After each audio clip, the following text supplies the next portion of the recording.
नमस्कार दोस्तों, स्वागत है आप सभी का आपके अपने YouTube चैनल, आपके अपने YouTube परिवार let's gain knowledge with Vishwadeep Singh में। हमेशा की तरह मैं आशा करता हूं कि आप सभी स्वस्थ होंगे एवं सुरक्षित होंगे। तो चलिए अब चलते हैं हम आज के अपने सेशन की तरफ, आज के अपने टॉपिक की तरफ। तो हमेशा की तरह सबसे पहले हम ये जान लें कि आज का हमारा टॉपिक यानी आज का हमारा जो सब्जेक्ट रहने वाला है वो क्या है। देन मैं आपको बताना चाहूँगा कि आपने रिसेंटली एक न्यूज़ सुनी होगी, बहुत ही इस समय जो है चर्चा का विषय बनी हुई है, जो है जीडीपी ग्रोथ। ठीक है, financial year 2022-23 quarter first GDP growth rate जो कि हमने 13.5% दर्ज की है या पाई है।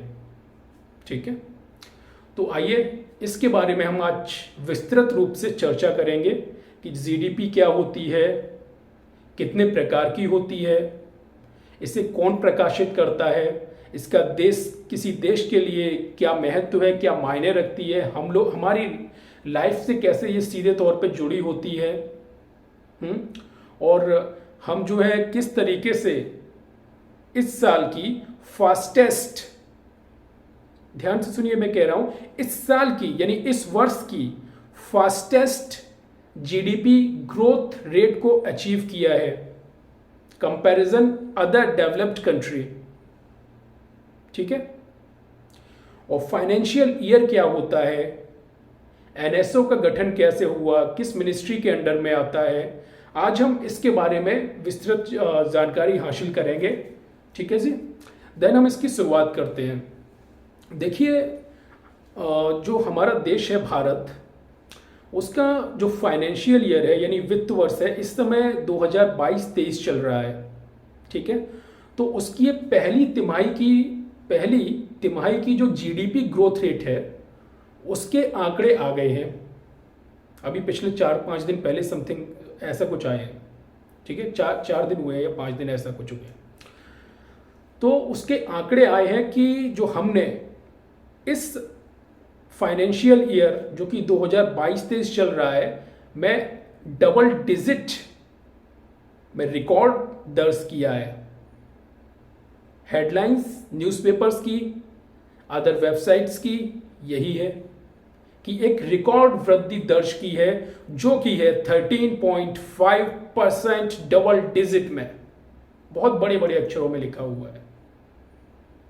बहुत खुशी हुई जान के कि हमारे देश की जीडीपी डबल डिजिट में बढ़ रही है, और जो अदर डेवलप्ड कंट्री हैं लाइक यूएस हो गया, यूके हो गया, कनाडा हो गया, ठीक है, यूरोप के कई कंट्रीज हो गए, वो सिंगल डिजिट में है, और कई ऐसी कंट्री भी हैं जो सिंगल डिजिट को नहीं छू पाई हैं, और हम डबल डिजिट में जो है ग्रोथ कर रहे हैं। हमारी जीडीपी डबल डिजिट में ग्रोथ कर रही है। ये तो हमारे लिए बहुत ही एक कहते हैं ना कि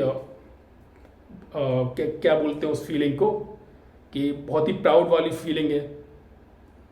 तो जरा हम समझने का आज प्रयास करें कि हम प्राउड कर रहे हैं ना, तो इसके पीछे एक्चुअल जो तथ्यात्मक रीजन क्या है, चलिए उन्हें जानने का प्रयत्न करें, उन आंकड़ों को समझने का प्रयत्न करें, उसके बाद हम इसके बारे में सोचें। और दूसरा पॉइंट ये भी बनता है कि अगर हम वाकई में हमारी जीडीपी इस लेवल पे ग्रोथ कर रही है, ठीक है, अगर इस लेवल पे ग्रोथ कर रही है, जीडीपी का मतलब जीडीपी किससे आप रिलेट करके देखेंगे, जीडीपी रिलेट करेंगे तो पैसे से करेंगे ना, विकास से करेंगे।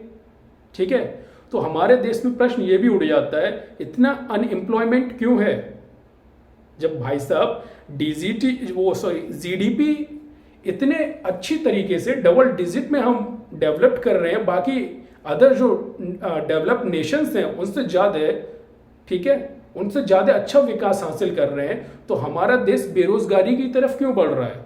क्या ये प्रश्न नहीं उठता?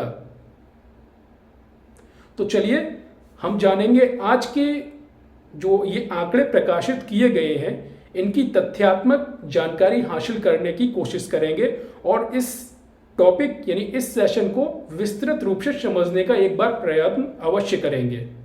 ठीक है जी।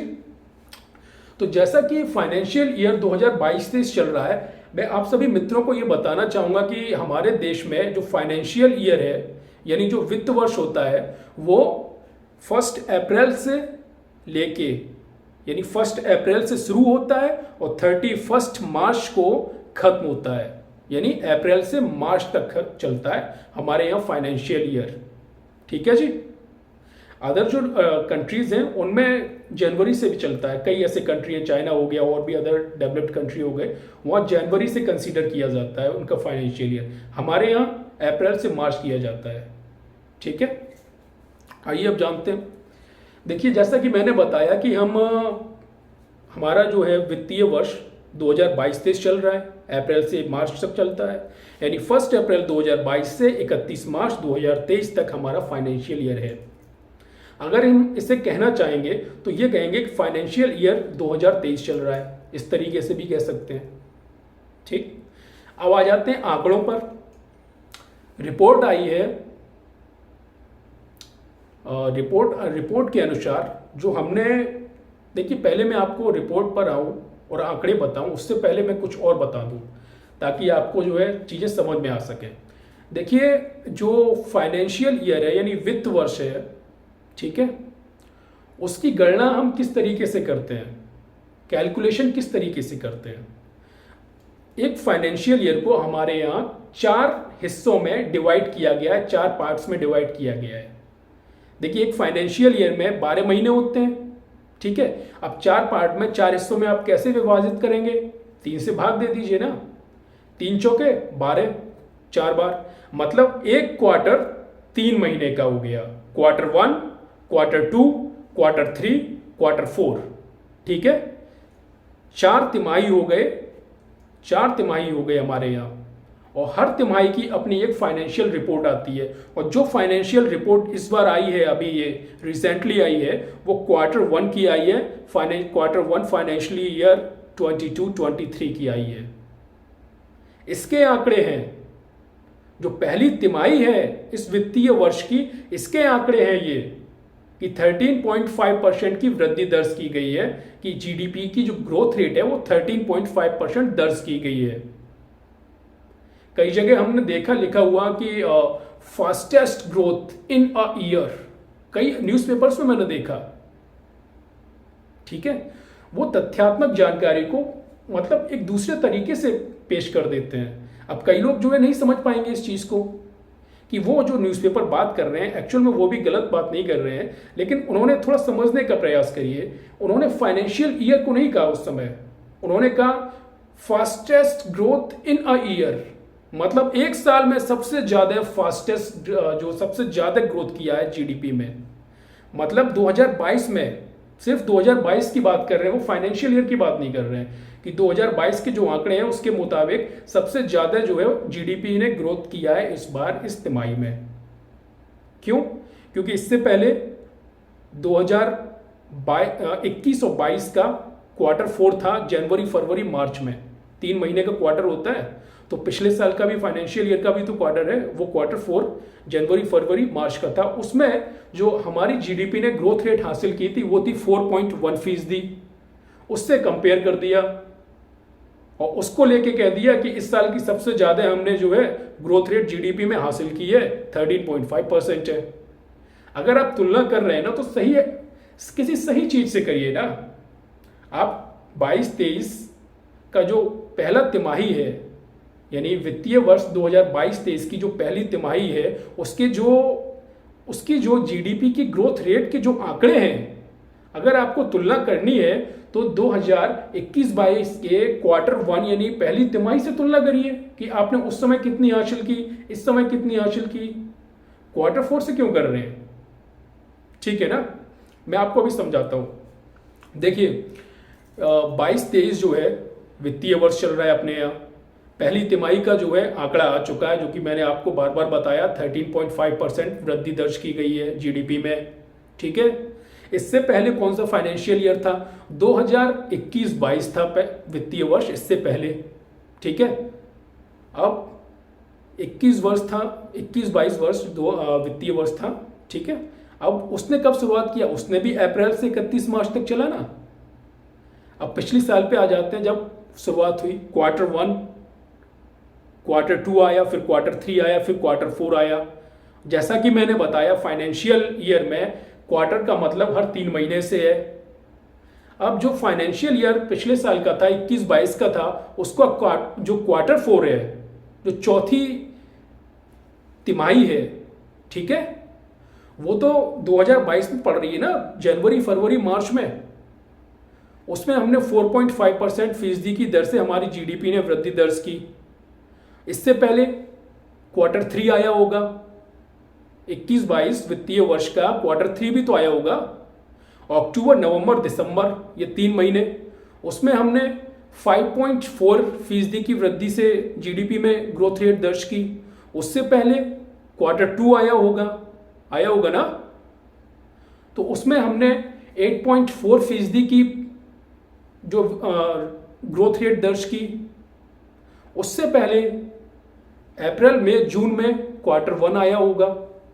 Q1 में हमारी जीडीपी का जो ग्रोथ रेट था उस समय हाईएस्ट था, 21-22 का। हमने उस समय भी डबल डिजिट का आंकड़ा टच किया था, डबल डिजिट में हमने जो है वृद्धि दर्ज की थी। उस समय की वृद्धि मैं आपको बताता हूं क्या थी। 20.1% की वृद्धि दर्ज, रिकॉर्ड वृद्धि दर्ज की गई थी उस समय। तो तब भी हमने शुरुआत की थी ना डबल डिजिट से, लास्ट फाइनेंशियल ईयर में। इस साल भी हमने डबल डिजिट से शुरुआत की है, ये भी फाइनेंशियल ईयर हमारा डबल डिजिट से रहा। और अगर अब कंपैरिजन करेंगे Q1 का 2021-22, Q1 का 2022-23, ठीक है, फाइनेंशियल ईयर अलग अलग हो गई। अब Q1 22-23 और Q1 21-22, अब तुलना करिए ना, वो 20.1% रही, 13.5% रही, तो बहुत ज़्यादा तो नहीं रही, बल्कि हमने तो कमी हासिल की है इस हिसाब से। और उसके बाद लास्ट फाइनेंशियल ईयर में क्या था कि उसके बाद हम हर तिमाही, आने वाली हर तिमाही कुछ ना कुछ हमारी जो जीडीपी ग्रोथ थी वो गिरती आई, वो नीचे गिरी। सेकेंड में 8.4, थर्ड में 5.4, फोर्थ में 4.1, है ना। ठीक है, तो आप जो है कंपैरिजन करना आप समझ गए होंगे कि किस तरह कंपेयर किया जाता है। ऐसे ही नहीं कह देते हैं कि फास्टेस्ट इन अ ईयर, ठीक है। और इस चीज़ को आप समझ गए होंगे। अब चलते हैं हम लोग, इसमें एक शब्द आया था NSO। NSO की जो फुल फॉर्म होती है, नेशनल स्टैटिस्टिकल ऑफिस कहा जाता है, राष्ट्रीय सांख्यिकीय कार्यालय, क्योंकि इसी के द्वारा ये आंकड़े प्रेषित किए जाते हैं। और हालांकि इसको जो है नेशनल स्टैटिस्टिकल कमीशन के नाम से जाना जाता है, राष्ट्रीय सांख्यिकी आयोग के नाम से, जो कि भारत सरकार के द्वारा सी रंगराजन जी जो थे, RBI के गवर्नर रह चुके हैं, की अध्यक्षता में इन्होंने एक समिति का गठन किया था। और उस समिति के जो है सुझाव पर ही NSO का जो है गठन हुआ, इसकी शुरुआत हुई 2006 में हुई थी। इसका हेडक्वार्टर न्यू दिल्ली में है, ठीक है। और ये जो है मिनिस्ट्री है एक, उसके अंतर्गत ये कार्य करता है। मिनिस्ट्री का नाम है ministry of statistics and programme implementation. इस मिनिस्ट्री के अंडर में ये आयोग कार्य करता है और अपने आंकड़े जो है प्रकाशित करता है इन चीज़ों को लेके, ठीक। पहली बात ये। अब हम आ जाते हैं अपने अदर टॉपिक पे, मतलब टॉपिक तो सेम ही है, अदर पॉइंट पे आ जाते हैं। देखिए, इससे पहले कुछ लोगों ने, कुछ रेटिंग एजेंसीज थी, उन्होंने आंकड़े भी प्रकाशित किए थे इस तिमाही को लेके, जो 13.5% दर्ज की गई है ना इस करंट फाइनेंशियल ईयर में। जैसे SBI है, SBI ने 15.6% के आसपास कहा था अपनी जो है बैठक में, समीक्षा बैठक में, कि लगभग इतना हम विकास दर को प्राप्त करेंगे। समथिंग 15.6% ऐसा ही कुछ था, 15% से ऊपर ही दर्ज बताया था। आरबीआई ने 16 पॉइंट, जब उसकी मौद्रिक समिति की जो बैठक हुई, ठीक है, उसमें आरबीआई ने, रिजर्व बैंक ऑफ इंडिया ने 16% से ऊपर जो है अपेक्षा की थी कि हम लगभग इस तिमाही में इतना तो हासिल कर ही लेंगे, ठीक है। तो थोड़ा कम ही हमने हासिल किया, उतना तो नहीं कर पाए इस तिमाही में, लेकिन फिर भी अच्छा किया, डबल डिजिट में किया है, इसमें कोई दो राय नहीं है, अच्छा परफॉर्मेंस है। लेकिन कंपैरिजन लास्ट ईयर जो फाइनेंशियल ईयर था उसके अगर कंपेयर करेंगे आप, तो जो है थोड़ा कम है। उस तरीके से जो है हमने विकास दर को हासिल नहीं कर पाए। लेकिन अब ज़रूरी ये है कि हम आगे जो क्वार्टर्स आने वाले हैं हमारे करंट फाइनेंशियल ईयर के, उनमें किस तरीके से अपने जीडीपी का ग्रोथ करें, जीडीपी को ग्रो करें, ताकि हम एक अपने जो हमने टारगेट बनाया है उसे अचीव कर सकें। यानी हमारी भारत सरकार ने हमारे देश के लिए, हमारे देश में मतलब जीडीपी, जाहिर सी बात है, जिस देश की जीडीपी अच्छी होगी ना, जीडीपी जिस देश की जीडीपी अच्छी है उस देश के विकास को बताती है। मतलब किसी देश के विकास को उसकी जीडीपी ही बताती है, ठीक है। जिसकी जीडीपी अच्छी होगी उसमें ऑटोमेटिक रोजगार भी अच्छा आ जाएगा, ठीक। तो अब हम आ जाते हैं, ये तो चीज़ें इस बारे में हो गई। अब हम आ जाते हैं कि जीडीपी जो है आखिर होती क्या है। सबसे पहला क्वेश्चन तो मतलब सबसे इंपॉर्टेंट क्वेश्चन है अब कि यही आ जाता है कि जीडीपी आखिर होता क्या भाई साहब। देखिए इसकी फुल फॉर्म बता दूं मैं, ग्रॉस डोमेस्टिक प्रोडक्ट, हिंदी में सकल घरेलू उत्पाद कहा जाता है। अब इसको हम समझेंगे कैसे, इसे समझने का प्रयत्न हम कुछ इस तरीके से करेंगे। देखिए जो जीडीपी है किसी देश की सीमा के अंदर, ठीक है, ध्यान से सुनिएगा, किसी देश की सीमा के अंदर जितने भी प्रकार की वस्तुओं या सेवाओं का उत्पादन होता है, ठीक है, उसके मूल्य को यानी उसकी वैल्यू को जीडीपी कहा जाता है, ठीक है। मैं एक बार फिर से बता दूं, किसी देश की सीमा के अंदर उत्पादित कितनी भी या किसी भी प्रकार की वस्तु या किसी भी प्रकार की सेवा, इन सभी का जो वैल्यू है, इन सभी की एक वैल्यू मापी जाती है, ठीक है। उस वैल्यू से ही जीडीपी बनती है और निकाली जाती है, वही वैल्यू जीडीपी होती है। अब इसमें क्या, मान लीजिए अगर विदेश से कोई कंपनी भारत में आके अब मैन्युफैक्चर कर रही है, किसी भी चीज़ का मान लीजिए कर रही है, तो क्या वो जीडीपी के हमारे जीडीपी में जोड़ा जाएगा? बिल्कुल जोड़ा जाएगा साहब। कैसे?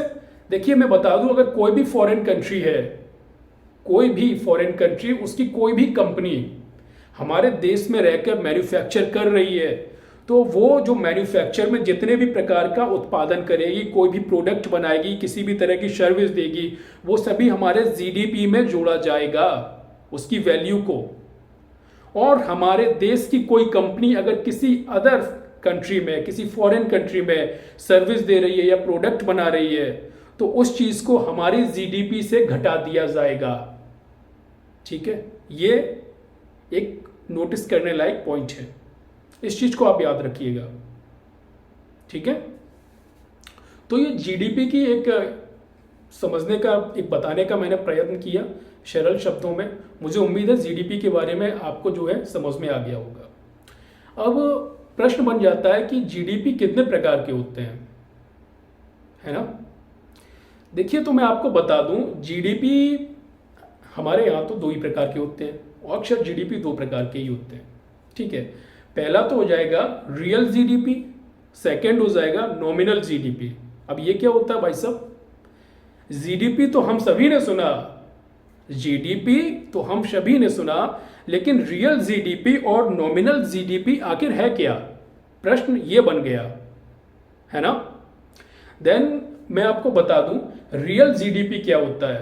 देखिए रियल जीडीपी किसी सीमा के किसी देश की सीमा के अंदर कोई भी प्रोडक्ट, किसी भी प्रोडक्ट का जो है उत्पादन हो, या कोई भी किसी भी तरह का प्रोडक्शन हो, किसी भी तरह की सर्विस हो, ठीक है, उसका उन चीजों की जो वैल्यू होती है उसका निर्धारण एक बेस ईयर के आधार पर किया जाता है।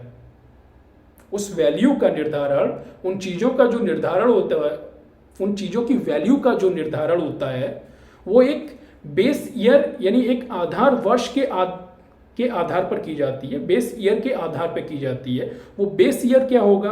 वो बेस ईयर है 2011-2012।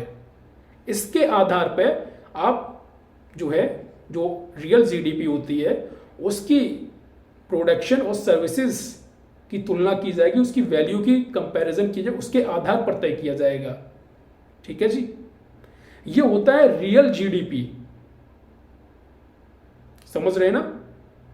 ये बेस ईयर के आधार पर, जो कि बेस ईयर रियल जीडीपी का 2011-12 है, 2011-12 को रखा गया है, उसके आधार पर आपको करंट, जैसे 2022-23 चल रहा है, करंट, जैसे ये मार्कर ले लेता हूं, उदाहरण के लिए समझाता हूं। सपोज ये मार्कर हो गया, ठीक है, ये मार्कर हो गया, 2022-23 फाइनेंशियल ईयर चल रहा है, ये रहा 2000, इसे मान लीजिए 2011-12, ये बेस ईयर हो गया।